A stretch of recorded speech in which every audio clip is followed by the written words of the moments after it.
Olá, seja muito bem-vindo ao canal Política por Elas, um espaço para debater a política paraibana, a política brasileira, com análises, entrevistas. É isso aí, hoje a gente conversa com o ex-governador da Paraíba, Ricardo Coutinho, do PSB, é nosso convidado, topou essa entrevista com a gente e hoje o papo segue livre porque essa é uma das características do canal.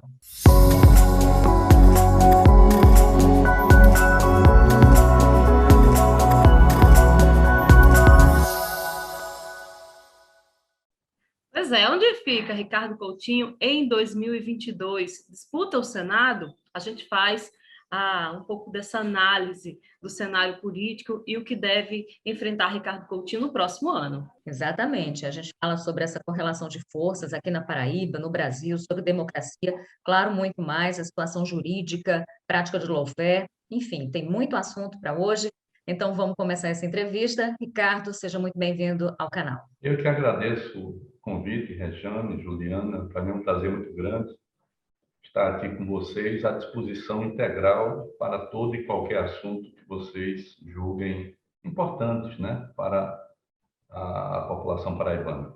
Ricardo, deixa eu começar com um fato mais novo.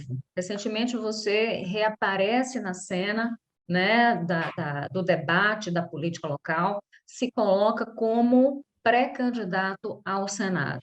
E aí isso acaba embaralhando o jogo, porque, de acordo com a lei da ficha limpa, Ricardo Coutinho está inelegível, né? Existem processos relacionados à Operação Calvário, que a gente já fala sobre isso um pouco mais, mas a preço de hoje, pela lei da ficha limpa, inelegível.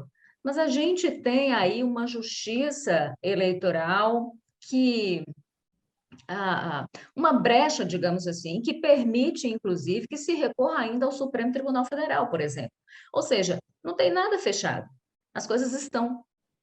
Olha só, Rejane, público e notório que eu sou um alvo do mais profundo lawfare que esse Estado já viu, né?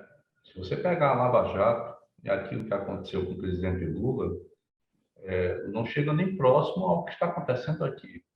Aqui envolve praticamente todos os órgãos que poderiam ter alguma relação, né, de punição comigo.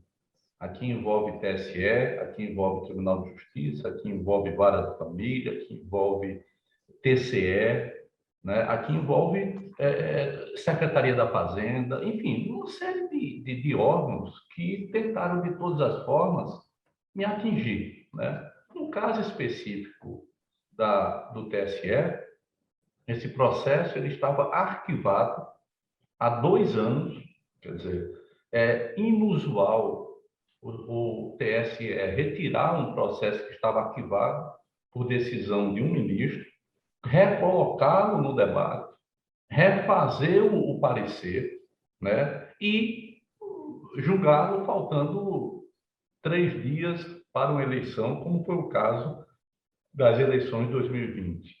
Eu não tinha a menor dúvida de que, e os números que eu tinha me demonstravam isso, que eu iria para o segundo turno, e seria uma eleição bastante que não estava na minha agenda, mas que eu terminei tendo que ir em função da conjuntura local em João Pessoa, né? E seria uma eleição muito interessante, né? Entre aquele passado lá que eu peguei quando eu cheguei para governar a cidade, né? E as coisas que a gente conseguiu fazer. Claro que eu vou apelar, além do que os 8 anos vencem em 2022. É importante ressaltar isso, né? Os anos não vencem, não é do ano passado, não é de 2020 para 2028, é de 2014. Portanto, eu acho que, nesses casos, um grande juiz deve ser o povo, né? As pessoas sabem como eu governei, as pessoas sabem como essa Paraíba mudou, né? E mudou efetivamente, mudou nas relações internas de sociedade com o governo, e isso desagradou muita gente da superestrutura, mudou nas relações internas dos poderes, isso também desagradou, né? Mudou nos investimentos, muito investimento em pequena cidade, né? Para tornar essa Paraíba mais igual, né? Mais democrática, consequentemente mais democrática. E eu acho que esse é o tipo de julgamento que a população é que tem que fazer, mesmo, né, com toda essa articulação, dessa grande aliança de ódio que montaram aqui dentro contra mim. Mas eu costumo dizer que eu não tenho ódio, mas também não tenho medo, né? Eu caminho com a cabeça erguida, com a espinha ereta e com a consciência muito tranquila do que somos nós, conseguimos fazer quando tivemos a responsabilidade de governar esse Estado. Houve uma reprovação das contas de sua gestão, as contas de 2017 no TCE, e o Tribunal de Contas do Estado alegou, entre os muitos motivos, né, trazidos na decisão, a questão dos codificados, dizendo que várias vezes a sua gestão foi alertada sobre eles e que o TCE foi ignorado. Então, nesse sentido, o TCE, na sua visão, também estaria em vez de trazer uma decisão técnica, por exemplo, uma decisão fundamentada em interesse político, é isso? Totalmente, Regina. Eu sinceramente, tenho um constrangimento, porque eu sei da pressão advinda dessas questões da Calvário sobre o TCE. Não sei de pormenores, porque realmente não participei daquilo lá, não tenho informações mais apuradas. Mas deixa eu te dizer em que se baseou as duas rejeições de conta que o TSE julgou, né, votou contra mim. Eu sou o único governador na história da Paraíba que teve conta rejeitada. Imagine.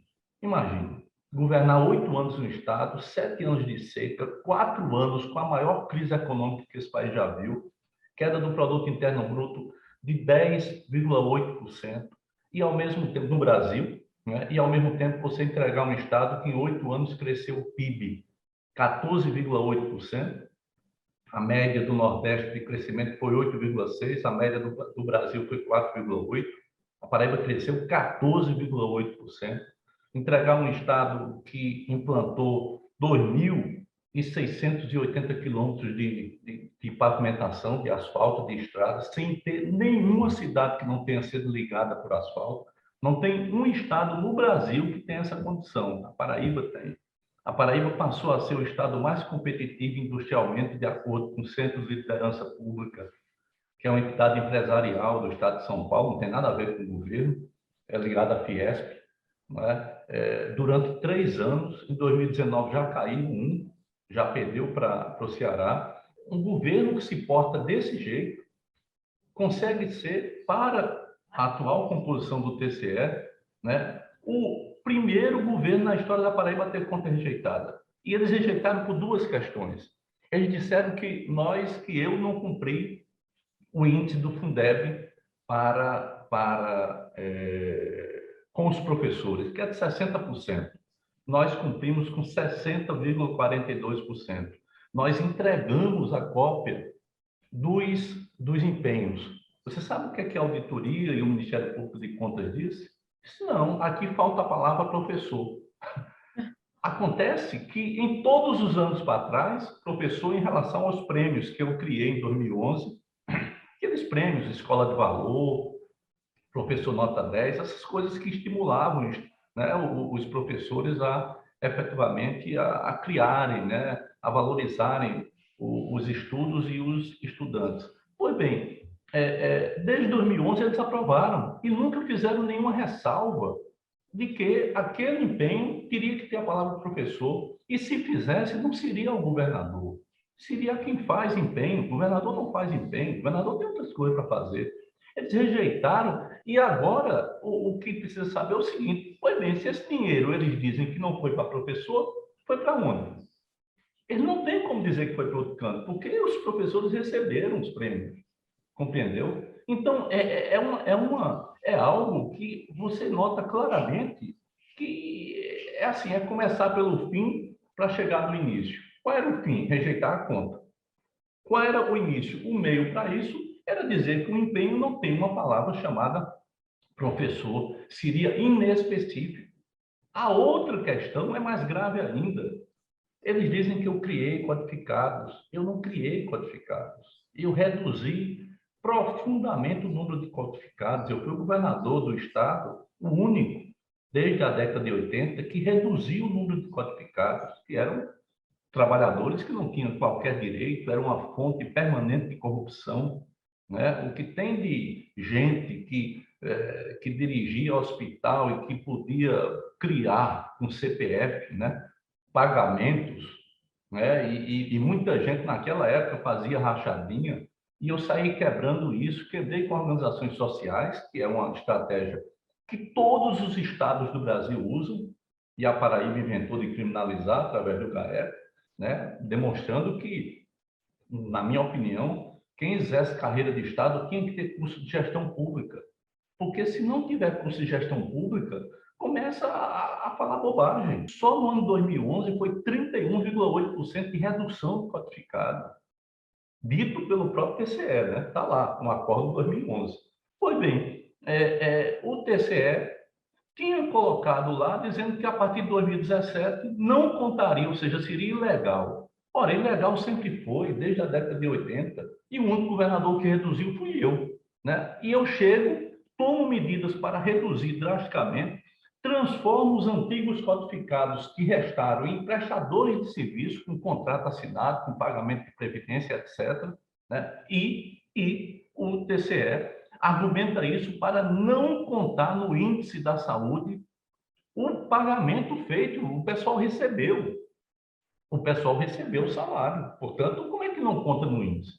Né? Exatamente para chegar nessa equação que eu disse. Vamos chegar aqui no final, e o final é o quê? É tornar Ricardo inelegível. Eu abri 1.495 novas vagas em hospitais, né, Jane? Não tem isso. No Brasil, na década passada, não existe nenhum estado que tenha se aproximado disso. Então, quando você pega, inaugura um hospital de Mamanguape, ou depois inaugurou o hospital metropolitano, ou ampliou o hospital de Picuí, ou ampliou o hospital de Monteiro e por aí vai, você precisa de pessoal, porque um hospital só funciona se tiver pessoal. E a saúde você não pode simplesmente esperar que passe uma eleição para que você possa salvar vidas, atender as pessoas. As pessoas foram contratadas, ou houve um aumento em função do aumento da demanda e um aumento da oferta, melhor dizendo, de leitos hospitalares, né? E o tribunal disse que aquilo era, né, aqueles poucos mais, talvez, de 1.000 pessoas teriam servido para desequilibrar uma eleição em que eu ganhei com mais de 120 mil votos. Na essência, tem uma grande disputa na Paraíba. Essa disputa significa setores que eu chamo de restauradores, né? Setores que tinham uma relação diferente, que eu mudei essa relação quando eu cheguei para governar com o Estado, setores da superestrutura de órgãos, de poderes, né, que tinham uma relação diferenciada, tem toda uma tentativa de mentirada política, não através do voto, mas sim através de todo tipo de instrumento que se possa ter, né? E isso no Brasil hoje, na América do Sul hoje, não é tão conspiratório, não. Isso é real e concreto. Todos sabem do papel da Paraíba no meu governo na resistência ao golpe de 2016. Todos sabem das posições políticas que o governador Ricardo Coutinho tinha. Eu tenho horror a político que não tem posição política. Eu tenho horror a político que mudou os ventos, rapidamente se agarra ali, como se fosse, como se estivesse desde o início. Ou seja, essa gente não tem posição, não tem postura, compreende? Eu sempre tive postura. A pessoa pode até discordar das minhas posturas, das minhas ideias, é um direito, mas jamais pode dizer que eu me escondi através de qualquer coisa.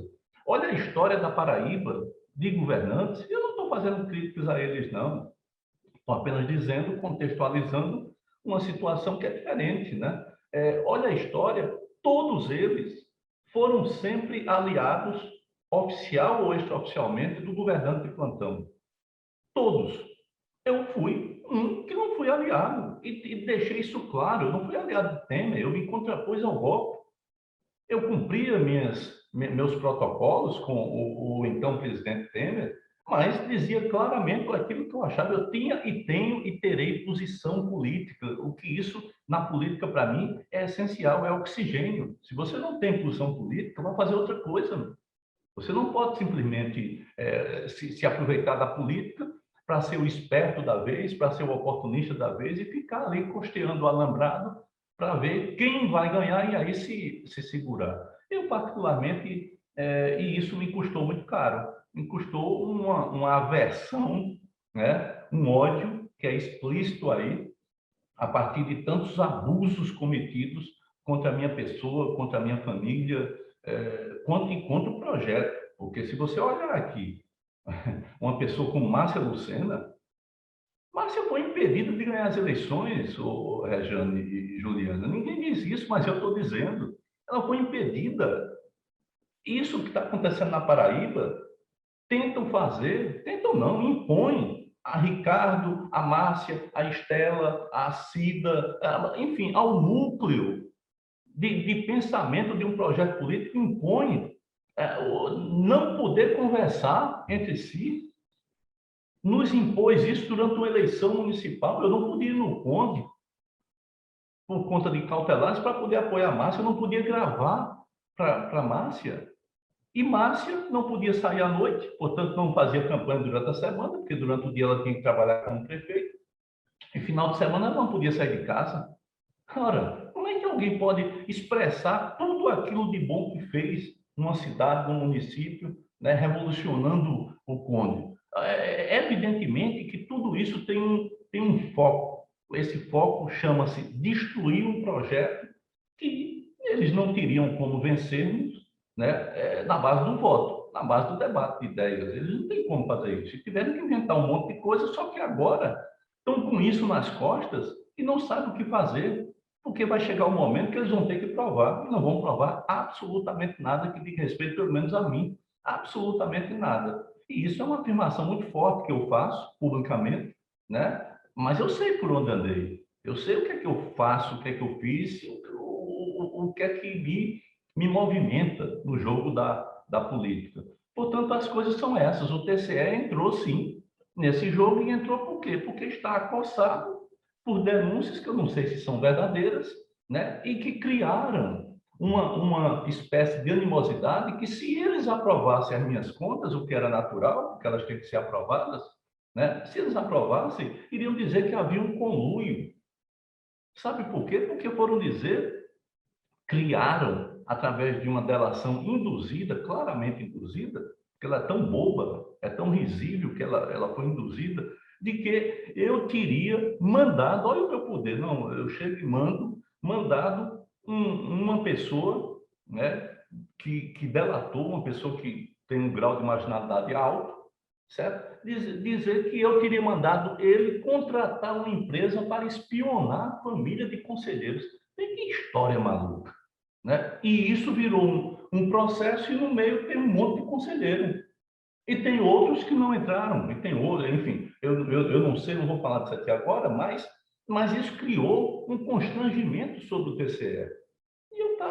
E eu estava ciente de que, né, um mesmo relator para 2 anos, eu estava ciente que, e o Ministério Público de Contas, que eu não conheço nenhum parecer que tenha sido pela aprovação. Todos os pareceres, para todos os governadores, para todo mundo, é pela desaprovação. Como é que você pode ser o Ministério Público de Contas e ser contra tudo? É preciso olhar uma coisa chamada gestão pública. Você não pode desconhecer as realidades que existem. Quem pode desconhecer que eu peguei um estado com mais de 37 mil codificados? Eu peguei o estado dessa forma, né? E fiz com que isso fosse reduzindo e não tivesse mais nenhum codificado, tivesse cerca de 13 mil prestadores de serviço e o restante com carteira assinada. O nosso governo foi grande, até em relação a isso. É indiscutível isso. E só não é indiscutível para o TCE, que parece que tinha uma espécie de, enfim, de objetivo central, que era encontrar alguma coisa. E encontraram isso, que eu vou recorrer no TCE e depois, se não conseguir, vou recorrer à justiça, porque está claro, os empenhos existem, foram pagos, portanto, os gastos foram feitos e foram feitos corretamente. O senhor fala com muita convicção sobre sua inocência, né? Como convencer eleitores disso, de que você é inocente, tendo em vista todos esses relatórios, contas julgadas, reprovadas. Né? Na última eleição, aqui para João Pessoa, o senhor ficou em sexto lugar, teve pouco mais de 38 mil votos, né? Representou aí 10% da votação. E para um cenário de eleição, para um Senado, são necessários mais de 800 mil votos, pelo menos foi isso que aconteceu na última eleição. Como conseguir chegar a esse patamar e como convencer eleitores dessa sua inocência? Primeiro, assim, eu quero dizer que a coisa mais importante é eu ter a consciência tranquila, né? Eu não funciono na lógica de que eu tenho que convencer os outros, mesmo que eu não me convença. Eu não funciono dessa forma. A primeira coisa é ter a consciência tranquila. Eu sei do meu papel, né? Eu sei do meu papel, inclusive na esfera nacional. Eu sei por onde eu caminho. Eu sei a referência que construí, né, dentro da política para ser chamado para um monte de debate, para ser consultado por um monte de coisa, né? Segundo, as pessoas... Você percebeu que aqui na Paraíba não houve uma manifestação pública, né? Porque com o peso que foi dado na grande mídia, né, na mídia corporativa, o peso que foi dado, né, sob a condução do GAECO, a mídia, né? Quem está dizendo isso sou eu, naturalmente, né? E depois de uma preparação de um ano inteiro, dizendo os maiores absurdos contra mim, dizendo que eu tinha imóvel em Portugal, na Espanha, nos Estados Unidos, um monte de mentira que vazavam e percorria todo o canto. Não houve uma manifestação. Tentaram fazer 3 manifestações, não deu meia dúzia de gente. Ou seja, as pessoas têm um certo cuidado, né? Não só porque sabem o que aconteceu com o ex-presidente, aquela farsa para poder prender um ex-presidente durante quase 2 anos, né? 580 dias é muito tempo, né? E, ao mesmo tempo, porque conhecem. Eu não cheguei agora para governar. Quem me conhece há 20 anos atrás, há 30 anos atrás, evidentemente, e sabe que eu tenho a mesma postura. Eu só tenho uma conta de banco, Juliano. Eu não tenho 2 nem 3. Eu não tenho, naturalmente, nenhum dinheiro no exterior. Não tem nada disso comigo. O meu patrimônio ele é totalmente declarado. E eu digo que pouquíssimas pessoas, daquilo que eu chamo superestrutura, conseguem ter um patrimônio totalmente declarado, né? O imóvel que eu tenho, o preço dele foi o preço que foi comprado, né? E declarei para poder pagar muito mais de imposto, mas declarei daquela forma, né? Meu carro é um 2007 e me serve. Não é que eu não tenha condição de comprar um outro, que eu não tivesse tido condição de comprar um outro, mas me serve aquilo. Enfim, eu gosto, compreendeu? O meu modo de vida, ele é absolutamente igual. Eu não tenho uma movimentação financeira na minha conta ou na poupança que seja de dinheiro. Então, tem algo que não bate aí. E as acusações, elas assustam também, porque, primeiro, pouca gente se percebe disso, porque é levado pela emoção de uma grande estratégia de destruir a reputação. Então, em 2019, vocês lembram, o dito rombo seria de 1 bilhão com B de bola. Vocês lembram disso, né? Vocês percebem que não se fala mais em 1 bilhão? O GAECO botou isso embaixo do tapete. Isso serviu para criar uma dimensão na cabeça das pessoas, que era um negócio maluco, maluco totalmente. Aí depois, eles falaram em 134 milhões. Vem de onde isso? Alguém já parou para poder dizer, deixa eu ver aqui, deixa eu ver essas contas. Como é que é, doutor, essas contas? Não existe isso. É impossível, porque 134 milhões corresponderia, no trauma, a 2011, 2012 e metade de 2013. Como é que um hospital poderia funcionar, sair de 148 leitos para 331, modernizar todos os seus equipamentos, não ficou um, compreendeu? Passar de 10 leitos de UTI para 57 leitos de UTI, abrindo mão de uma receita equivalente a 2 anos e meio. Isso não existe na cabeça de ninguém, isso é uma bobagem. Ô, Ricardo, Segundo, não tem superfaturamento. Então, o que me diz claramente é o seguinte, né? É que as pessoas, né, elas julgam a partir daquilo que as outras fizeram. E as outras pessoas, daquilo que as outras, no caso eu, tenho feito. Né? E essas pessoas, o que elas têm, Radiana, eu vou só complementar, o que elas têm é asfalto na porta de casa, o que elas têm é 1.500 quilômetros de adutoras, o que elas têm era o dinheiro do Estado aparecendo em forma de obras, ações e serviços. Por que hoje desapareceu? Por que antes tinha desaparecido? Por que a Paraíba, com o mesmo dinheiro, hoje tem mais? Né? Hoje, nesse quadrimestre, se cresceu 19% a receita da Paraíba. Né? Um estouro, isso diminuiu os gastos. Pois bem, como é que é possível você olhar para isso e perceber que durante 8 anos o Estado deu um boom do ponto de vista de indicadores sociais, econômicos e humanos, e depois volta a isso, e esse boom era em relação ao passado? Né? Como é que é possível isso? Se houvesse corrupção, como no Rio de Janeiro, o Estado afundaria. Essa é a questão tranquila. E se tem alguém que pegou R$ 10 ilegalmente, esse alguém, ou tenha confessado, esse alguém, dentro do estrito processo de um Estado democrático de direito, esse alguém deve responder e, se for culpado, com provas concretas, deve ser condenado e acabou. Agora, inventar o crime, isso é conversa, repito, assim, para destruir a democracia e para interferir na política aqui dentro da Paraíba. na denúncia do Ministério Público com relação ao desvio de dinheiro, de fato, no início se falou em 1 bilhão de desvio, depois se falou que foi 1 bilhão ao todo, envolvendo as demais operações da organização social Cruz Vermelha. E aí, na denúncia, na peça, existem as transcrições de áudios, né, de Ricardo Coutinho, que, de acordo com o Ministério Público, de acordo com a investigação, provariam ali a existência de um esquema criminoso para desviar dinheiro público.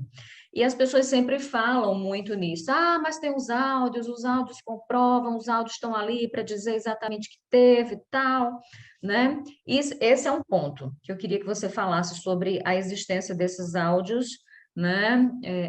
E um outro ponto seria, se houve o desvio de 134 milhões de reais apontados pelo Ministério Público, pela Polícia Federal, que também está investigando o caso, faltou o controle por parte da contratante, ou seja, por parte do governo do Estado, em cima da organização social, para identificar exatamente os desvios e findar com essa relação contratual, porque muito se falou, inclusive, a quarteirização. Se terceirizou a saúde, a terceirizada quarteirizou, se perdeu o controle, o que facilitou a questão da corrupção e do desvio de dinheiro. Essa é uma das narrativas. Então, eu queria que você falasse sobre os áudios e se faltou, né, esse controle maior por parte do Estado sobre a organização social. Jane, eu vou começar pela segunda questão, né? É uma fantasia. Escuta o que eu estou dizendo a vocês todas que estão me vendo nesse momento. É uma fantasia esse negócio de 134 milhões. Eu só lamento que uma instituição como o Ministério Público possa fazer isso. E aí eu lembro de outras coisas, né? Eu lembro, por exemplo, da Operação Cartola. Você não lembra da Operação Cartola? Eles não conseguiram uma testemunha. Queriam prender 60 pessoas, 60 dirigentes. Daria uma manchete extraordinária, daria imagine, luzes, câmeras, ação para cima lá do pessoal do GAECO. Eles não conseguiram uma testemunha e estão se agarrando no governo do Estado, que é frágil demais, é refém, né? Esse sim é refém, eu não sou refém. Pois bem, está se agarrando lá para poder negar o gol de placa para os clubes há 2 anos e, ao mesmo tempo, há 3 anos, porque esse ano também não tem, e, ao mesmo tempo, fazer com que os clubes assinem um acordo reconhecendo que tinha irregularidade para poder dizer que a operação, olha aí, a operação encontrou irregularidade. Não tinha irregularidade não. O que eles disseram se referia, no caso do gol de placa, se referia a CPFs. A essência do gol de placa não é CPF, a essência do gol de placa é nota fiscal. Não tem uma nota fiscal fria ou falsa, portanto, estava lá. Não é? Ou seja, fizeram uma operação daquela, agora com a outra chamada, aquela do IPM, que foi anulada recentemente pelo STJ, por eles não darem acesso às provas. Ou seja, como é que você acusa alguém e não dá acesso às provas? E eu te digo uma coisa, está acontecendo a mesma coisa conosco. Nós não temos acesso às provas, nós já fomos com o ministro Gilmar Mendes, que mandou dar acesso. Aí fica uma coisa dentro que uma prova está lá em cima, uma suposta prova, né? Uma outra suposta está aqui, enfim. E nós até hoje não conseguimos ter acesso ao conjunto total das delações, que não serve sequer delação, não é nem sequer objeto de aceitação de denúncia. É importante que se diga isso. Você tem que ter, além da delação, você tem que ter um enriquecimento ilícito da pessoa, você tem que ter alguma coisa, você tem que ter um dinheiro, porque se não tiver isso, não tem nada. Né? 77% das delações do Odebrecht foram jogadas na lata do lixo, imediatamente, por não terem qualquer consistência.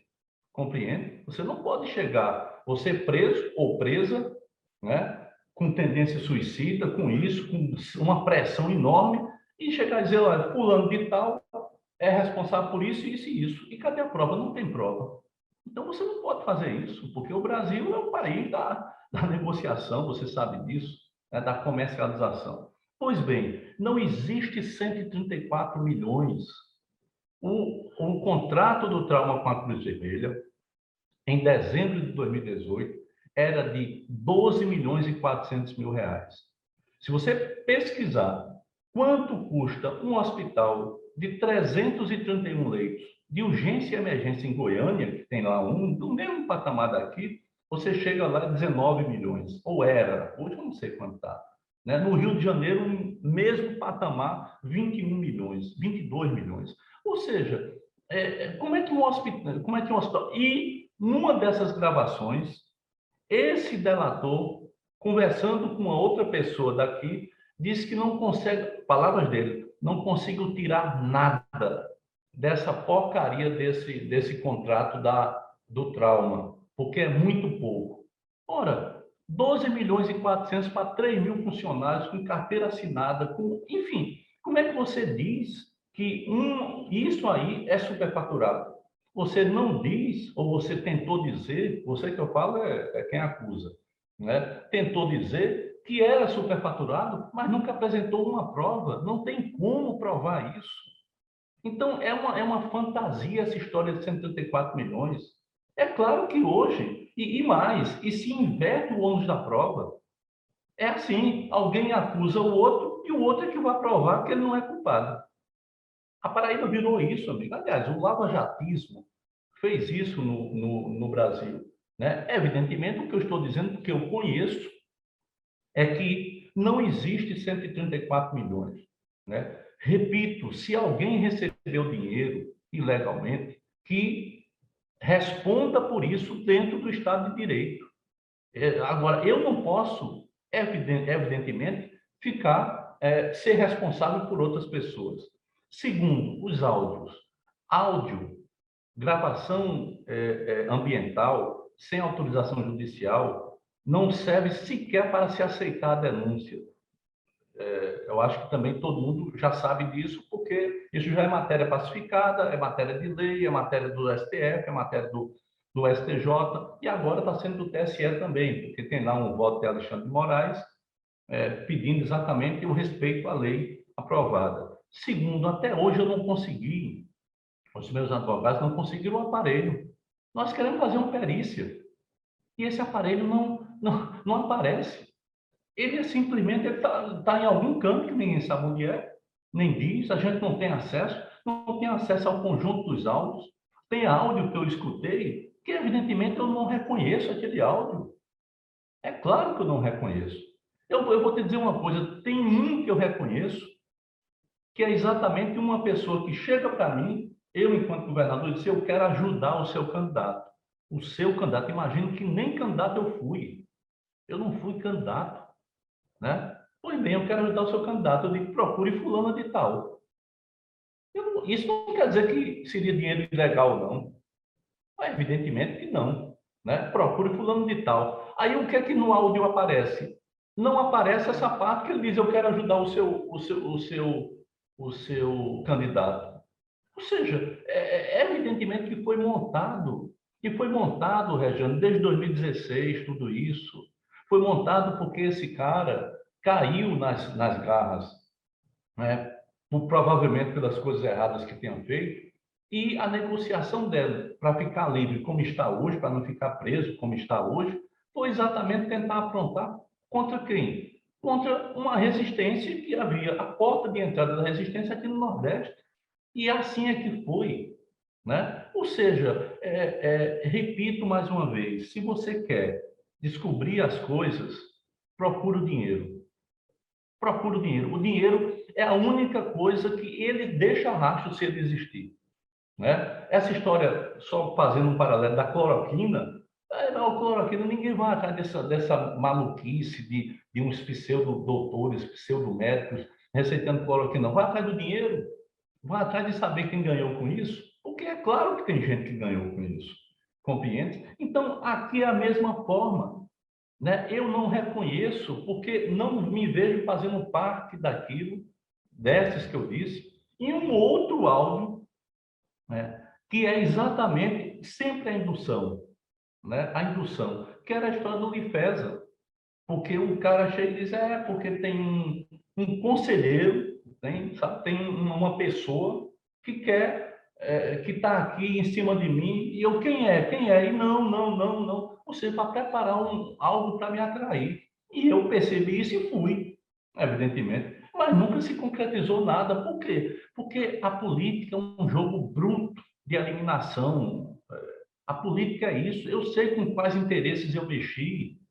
Eu sei como é que essa Paraíba era cordata, né, para os de cima e péssima para os de baixo.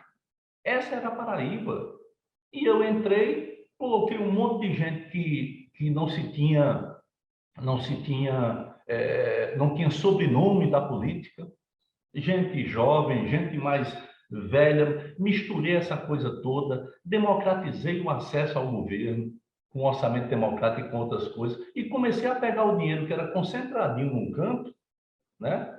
Portanto, não se reclamava, e a dividir de uma forma mais democrática esse dinheiro. Foi só dessa forma que eu pude chegar em Cochichola com água e com estrada, porque se não fosse isso, eu não tinha como chegar em Cochichola, compreende? E isso gerou todo esse acúmulo, e que com a crise de 2016 e 2017, com a queda do PIB, eu tive que segurar os recursos para os poderes.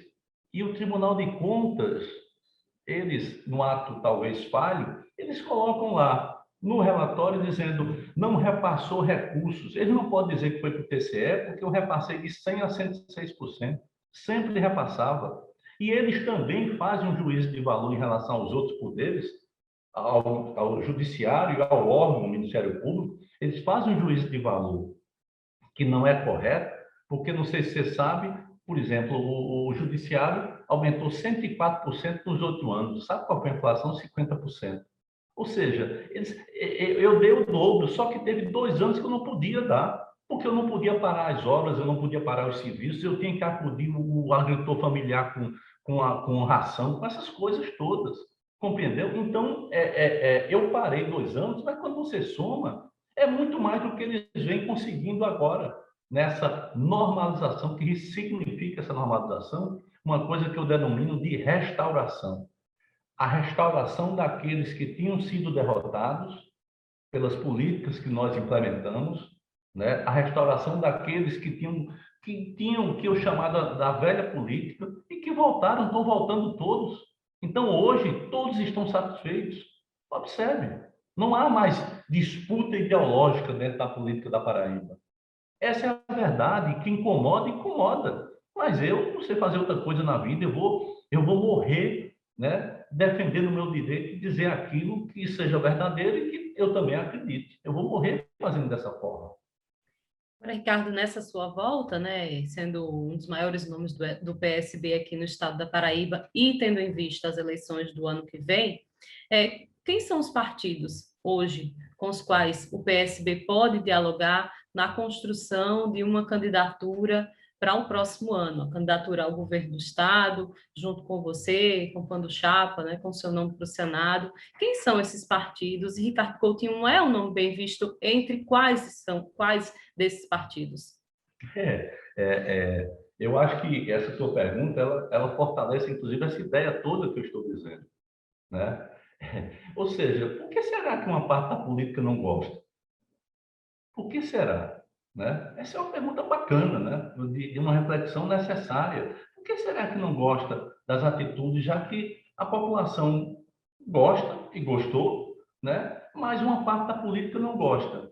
Não gosta porque eu fui muito austero, verdadeiramente austero, né? Para poder garantir essa descentralização de recursos, para poder garantir essa democratização, né, para os setores que sempre eram profundamente esquecidos. Eu falo das regiões, de pequenas cidades, etc. Essa foi a eleição que eu cumpri uma tabela, Juliana. Eu não seria candidato, eu não era candidato. Eu tentei de todas as formas articular uma frente, né? O pessoal ou os ditos promotores, né? Esses promotores que me acusam, né? Eu não estou generalizando, mas esses que me acusam, olha, agiram. Teve gente que morreu de medo, saiu correndo. Gostaria muito de estar próximo de mim, saiu correndo, né? Existe todo um esforço no sentido de nos isolar. Fizeram uma seletividade, né? Por que Márcia? Por que Estela? Por que Cida? Aí eu pergunto, sem acusar ninguém, mas por que não Efraim, que foi citado? Por que não veneziano, que foi citado? Você compreendeu como a coisa é clara, como a coisa é em cima da parte ideológica? E eu tentei, em 2020, articular um conjunto de forças. Eu não sendo candidato, porque eu não queria ser candidato por razões óbvias, né? Assim, é muito pesado o jogo contra mim, é muito sacana o jogo contra mim, né? É algo violento, se alguém não sabe, é algo violento, né? Mas eu estou aqui, certo? E contra mim e contra a minha família. É algo muito violento, né? E agora eu sei que eu vou vencer. Eu sei que vai chegar lá na frente, eu vou e eu espero estar vivo e, se Deus quiser, estarei. Eu vou, evidentemente, buscar os meus direitos, né? Os meus direitos de cidadão vilipendiado, eu vou buscar na justiça, né? E eu espero encontrar a justiça. Eu espero que essa justiça se modifique, seja descontaminada desse lavajatismo, né? E vai ser, eu não tenho a menor dúvida disso. Sabe por quê? Porque nada é escondido. Vai chegar um momento que as entranhas disso tudo vai ficar evidente. E aí, lembre-se dessa entrevista. Aí vocês vão ver como muita gente vai dizer: puxa vida, aconteceu isso. Puxa vida, investigaram sem poder investigar. Puxa vida, fulano ou fulanos de tais tinham relações afetivas, por isso que não foram investigados. Né? Você vai ver isso. Olha o que eu estou dizendo, isso não tem a menor dúvida. Pois bem, chegou a 15 minutos, eu ainda tentando, eu tentei, eu procurei, eu conversei com o Luciano Cartacho. O Luciano Cartacho achou ótimo, imagina, ter um apoio, né? Ganharíamos as eleições, tal, mas depois recuou, sabe assim, deu uma famosa marcha ré. Não disse por quê, nem eu estou interpretando por quê. Pois bem, procurei Luciano Cartacho, procurei outras forças políticas. O PT me disse, junto com o PCdoB, de que se eu fosse o candidato, eu seria. Eu disse: eu não sou candidato, mas vamos aqui.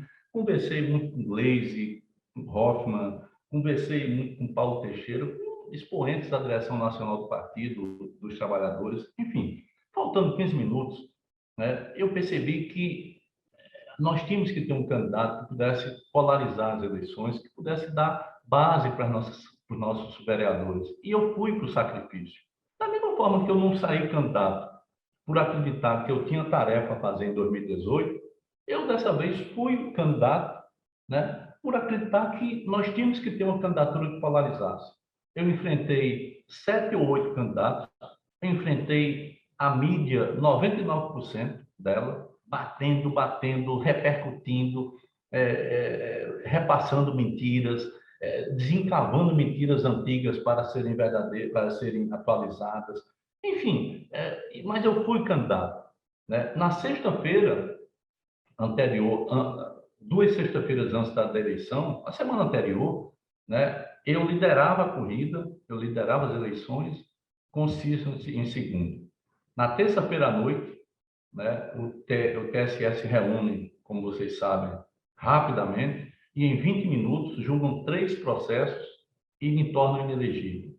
E disseram mais, naquele momento, disseram mais, eficácia imediata. Todos falando em eficácia imediata. Ora, não há eficácia imediata quando você tem direito a recurso. Não é? Não há eficácia. É claro que aquilo era um sinal que foi repercutido generosamente por toda a mídia. Ora, o sistema Arapuã, no domingo da eleição, no domingo, o dia todo dizendo que os votos para Ricardo Coutinho não seriam contados. E se você abrir o site agora do TRE, você vai ver que os 40 mil votos que eu tive, apesar de tudo isso, apesar de não ser candidato, eu tive 40 mil votos, eles continuam lá, ou seja, eles mentiram, eles armaram, eles novamente participaram de uma mesma situação, porque seria bastante interessante ter um segundo turno, eu e Cícero Lucena. Então, essa restauração, que é a terceira vez que eu falo nessa entrevista, essa restauração, ela passa por aí, ela passa por tirar quaisquer vestígios, né, de um processo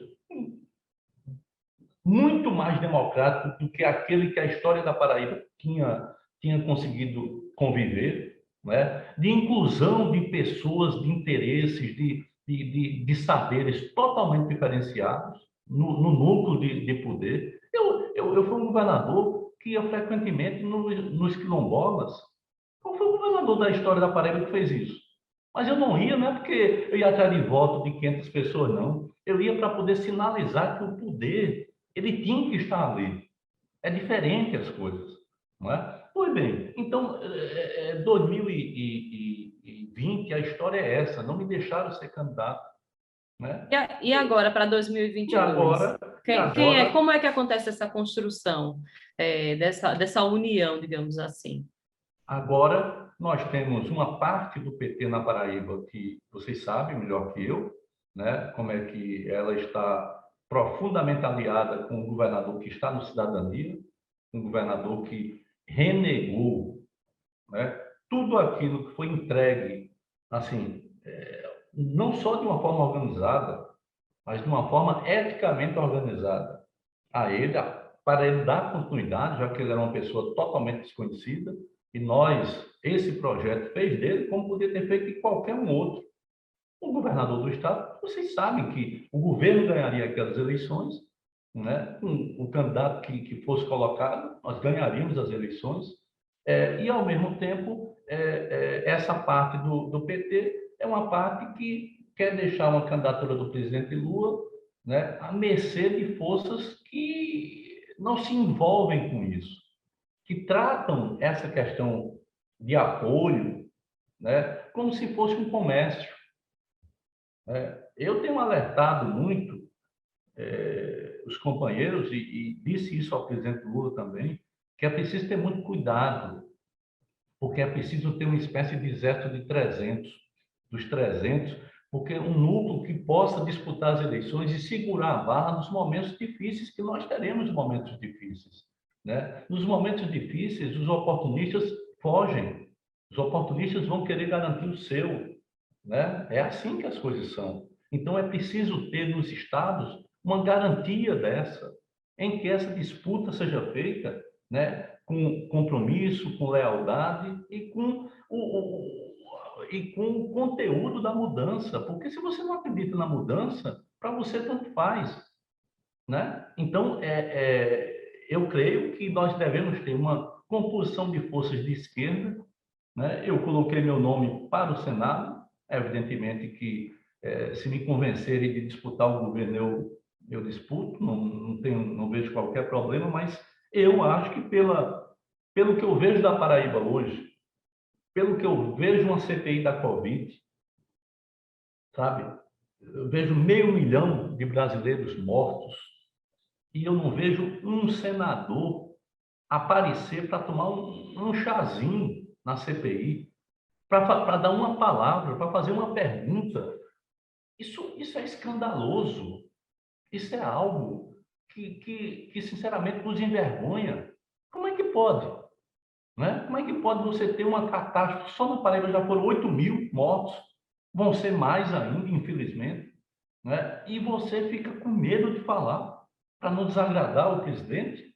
Né? Então, eu acho que a Paraíba precisa de uma voz altiva, uma voz que possa, de uma forma baseada nas ideias e na própria história, né? Resgatar aquilo que a Paraíba já teve em vários momentos. Né? E eu acho, sinceramente, modéstia à parte, mas sinceramente eu acho que eu posso ser essa voz, que eu devo ser essa voz. Né? E advirto que depois da internet, né, a época e a era dos grandes comboios de articulação partidária, de chapas, essa era tá se ruindo totalmente. Né? Você não tem mais essa certeza de juntar apoio de X prefeito, X disso, X daquilo, soma, a eleição está dada. Não é mais assim, não. Né? A própria eleição do Bolsonaro é outra história, mas é um outro capítulo, mas as eleições aí por fora, né? As pessoas estão tendo, ao analisar, isso é na América do Sul como um todo e no Brasil também, não é? Elas estão tendo um enfoque que, penso eu, quero eu, em 2022, volte a ser racional, né? Volte a analisar passado, presente e futuro das pessoas e volte a analisar aquilo que essas pessoas fizeram. Né? Então, essas eleições para o Senado, que você tem candidaturas só da direita, elas estão totalmente abertas. E quando nós entrarmos com a candidatura para o governo do Estado, você vai ver como essa unanimidade em torno do atual governador ela vai ruir. Ela vai ruir, porque infelizmente o governo não tem nada para mostrar, absolutamente nada. Parou o Estado, deu marcha ré, né, no Estado. Quer dizer, não conseguiu sequer cumprir a pauta de 2018 que eu deixei. Nem isso conseguiu cumprir. Essa é a realidade da Paraíba hoje. Né? É indiscutível isso. E tendo muito mais receita e menos despesas. Então, como é que é possível isso? Como é que é possível um Estado ficar dessa forma? Chegar a essa forma? Como é que se contrata 7.000 prestadores de serviço a mais? Né? Para quê? Concretamente, para quê? Né? Para quê? Para poder ter apoio na Assembleia. Voltou a velha política. Essa é que é a história, essa é que é a verdade. E eu acho que a população da Paraíba vai querer saber e ouvir, né, muitas verdades. Né? O senhor diz que o governo parou e não deu seguimento à pauta de 2018, mas bem recentemente a Paraíba conquistou o rating a mais naquela, né, análise das agências de classificação, né? Ou seja, a Paraíba virou destaque entre os estados brasileiros mais eficientes em gestão fiscal. Como a política é muito dinâmica, Ricardo já foi aliado de José Maranhão, Ricardo já foi aliado de Cássio Cunha Lima, Ricardo voltaria a ser aliado de João Azevedo? Você disse, não, mas a Paraíba recentemente atingiu uma gradação de gestão fiscal e tal. É verdade. E destruiu a parte social, destruiu as políticas públicas.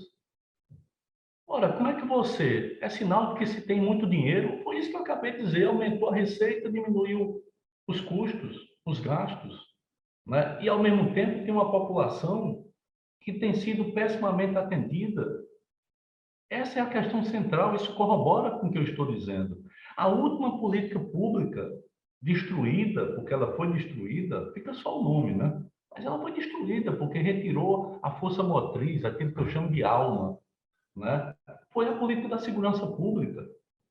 para desespero de alguns setores aqui, né, particularmente da mídia corporativa, que diziam, não, a Paraíba, será que está diminuindo o número de homicídios? A Paraíba foi o único estado do Brasil que, na década passada, 2011 a 2020, né, conseguiu reduzir 8 anos seguidos o número de CVLIs, o número de assassinatos, o número de homicídios. Isso é uma façanha.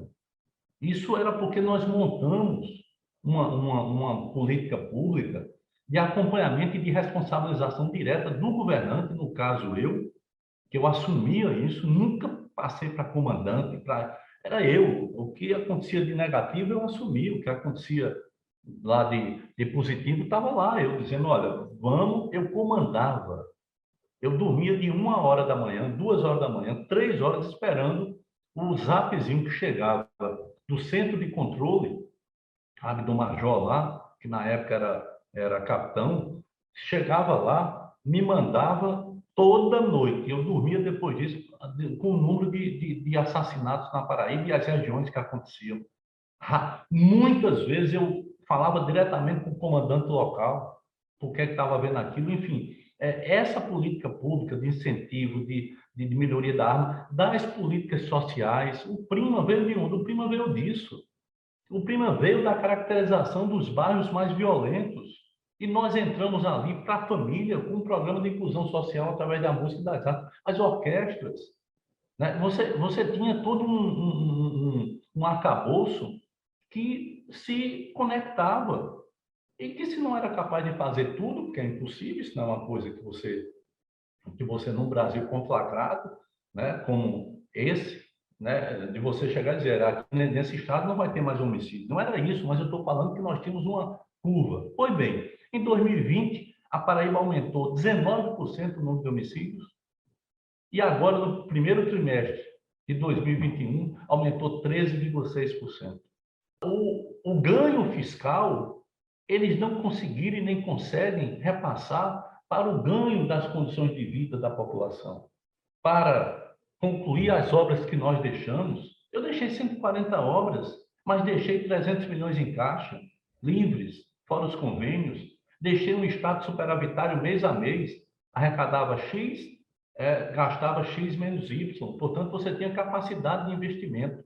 Aí você pega a cidade de Areal, agora, 2 anos e meio depois, é que estão fazendo uma licitação para concluir uma adutora que vem lá de Camará, que falta somente 1.000 metros. Você pega a adutora de Carrapateira parada, a adutora que vem de Araçagi para Mamanguá parada, né? Então você percebe a adutora Transparaíba, um grande sonho de levar as águas do São Francisco para a região mais árida, que menos chove, que é todo o Curimataú, uma obra de 220 milhões de reais. Anote que eu disse e deixei efetivamente 300 milhões, uma obra com recursos próprios. Ela foi parada 2 anos e meio. Então a Paraíba inteira, ela parou. Ela, né? Aí qual o reflexo disso?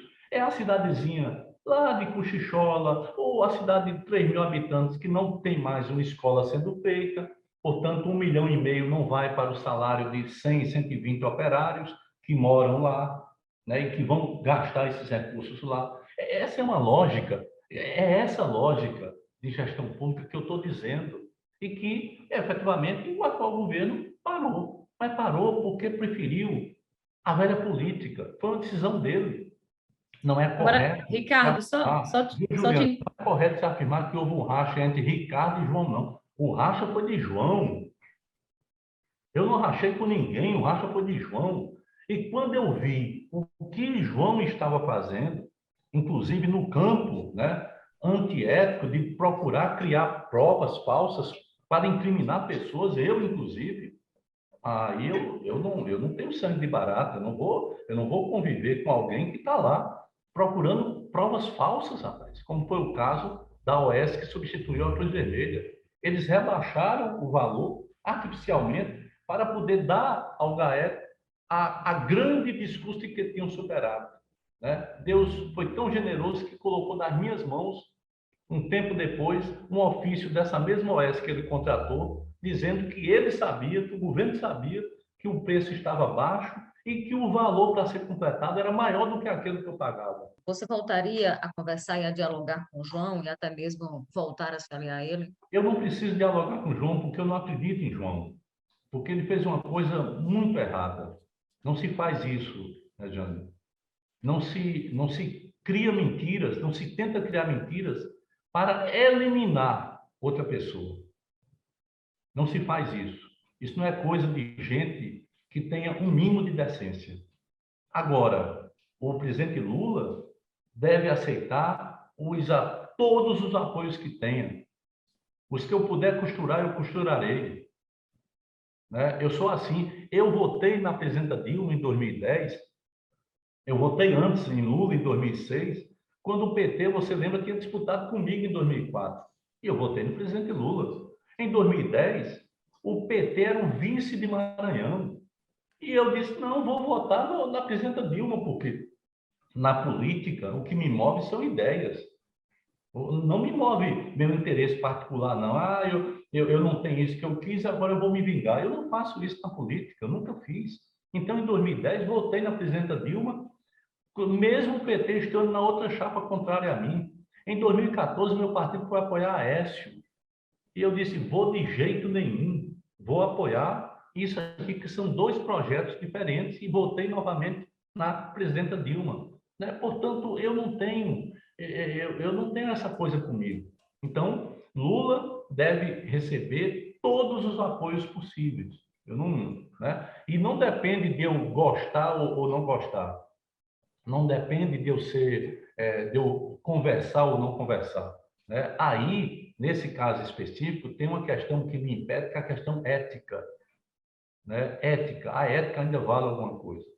Né? A ética ainda vale alguma coisa. E o que tentaram fazer comigo, depois de eu ter feito isso, ou seja, o que é que eu fiz para esse cara que governa a Paraíba? Entreguei um projeto ajustado, superavitário, cheio de políticas públicas, né? E dei a uma pessoa totalmente desconhecida, que ninguém sabia quem era, que para poder começar uma campanha, teve que fazer a campanha dizendo que meu nome é João.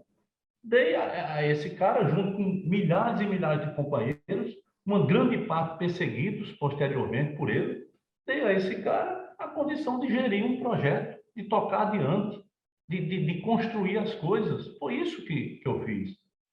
Não pedi para indicar ninguém. A única coisa que eu disse era, rapaz, veja quem caminhou com você. E não se referia a mim, se referia aos outros, né?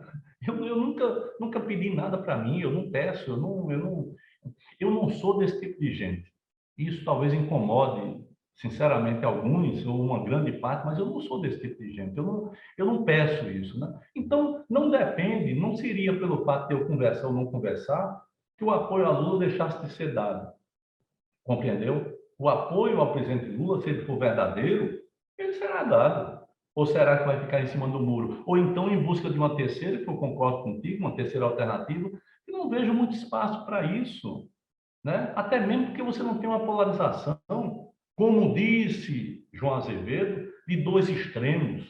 Ele disse 2 semanas antes de dizer que poderia votar em Lula, ou seja, como se fosse um comércio. Não, eu posso, sim, como não posso.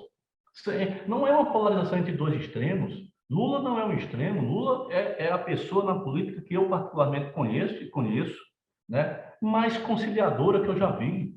Desde a época que era sindicalista, lá no ABC, é uma pessoa que busca atrair os polos. Ele fez isso como presidente.